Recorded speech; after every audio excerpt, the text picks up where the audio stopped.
Guys, gusto ko lang balikan no yung mga nagawa ni PRRD no para sa mga mahirap.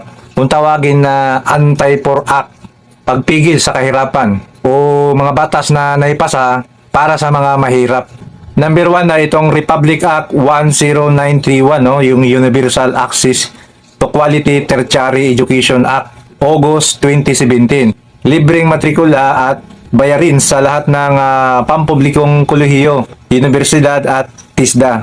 May tertiary education subsidy, TISDA, hanggang 60,000 taon para sa ibang gastusin. Dayunin, walang mahirap na kabataan ang hindi makapag-aral dahil sa kawalan ng pera. So, yun yung number 1 na nagawa niya, no? Pangalawa, Republic Act 11223, Universal Healthcare Act, February 2019. Automatikong miyembro ng PhilHealth ang lahat ng Pilipino. Walang babayaran na serbisyong pangkalusugan sa mga pampublikong ospital.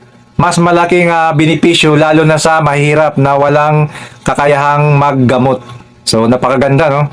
Pangatlo, Republic Act 11291, Magna Carta of the Poor. Ipinasa ito noong April 12, 2019. So kinikilala ang karapatan ng mahirap na sapat na pagkain, disenteng pabahay, trabaho, kalusugan at edukasyon. Obligado ang gobyerno na magbibigay ng tulong at serbisyo. Hindi mababawasan ang kanilang mga karapatan. Pangapat, Republic Act 11310, Pantawid Pamilyang Pilipino Program, 4PIS Act, April 17, 2019. Kasi dati, pag-upo ni PRRD, wala pang batas ito kaya pwede siyang mabuwag, no? So ngayon, nilagyan niya itong pangil itong purpose para magtuloy-tuloy na ito habang buhay. Republic Act 11310. Ginagawang permanente ang purpose, tulong financial at sa pinakamahirap na pamilya. Kondisyon, pagpaparal sa bata, pagpapakonsulta sa kalusugan, hanggang 7 taon na tulong bawat pamilya upang makawala sa kahirapan. Panglima, Republic Act 11201, Department of Human Settlement and Urban Development Act. Nilagdaan ito January 2019.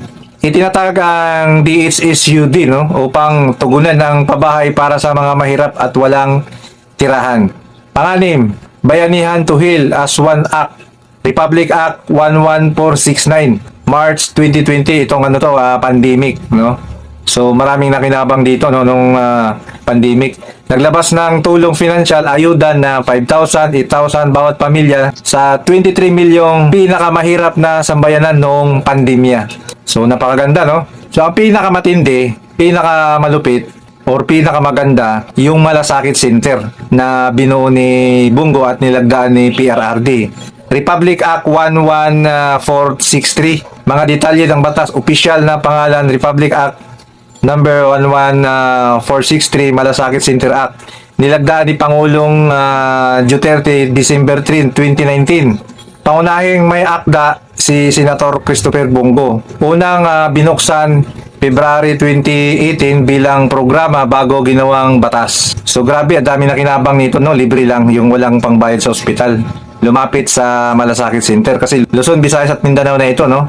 So napakaganda itong Malasakit Center. So yan po ang nagawang panukala o nilagdaan na batas ni PRRD na para sa mga mahirap, no? Para mapigilan yung kahirapan.